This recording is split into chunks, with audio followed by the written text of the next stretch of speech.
Hi, this is Marie and you're watching my YouTube channel Marilet's World. This is a quick video on how to add borders on your Excel spreadsheet.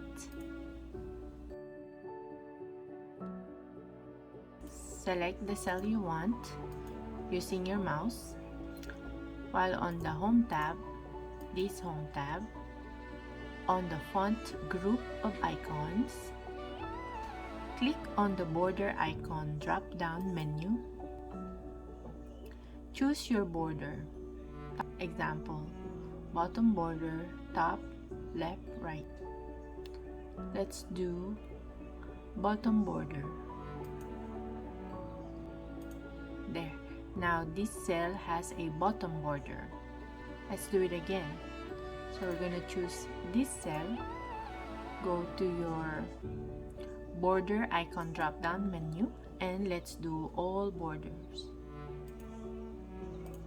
So this cell has borders on all sides.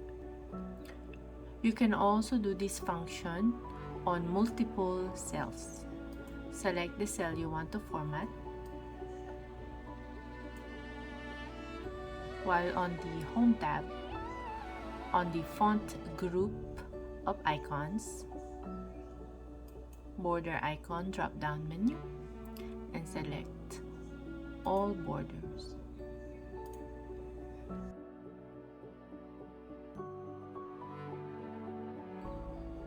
You can also remove your borders on a single cell by going back to the border icon. Select the no border option. Or you can select multiple cells,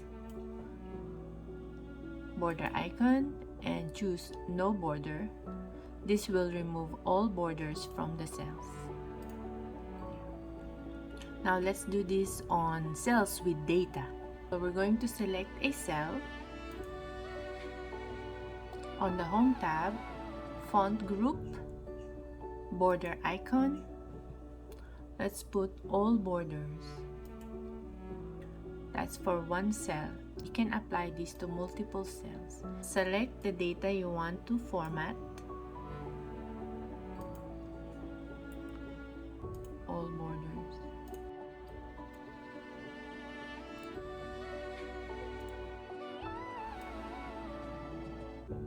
We can also select outside borders.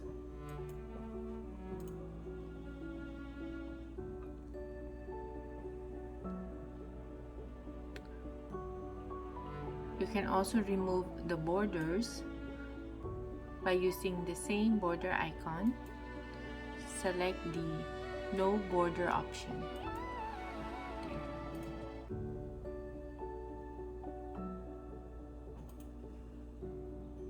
So that's how you put borders on your Excel spreadsheet. Thanks for watching. I hope this made it easy to navigate your Excel app. Don't forget to subscribe to my channel, Marilet's World. Have a great day.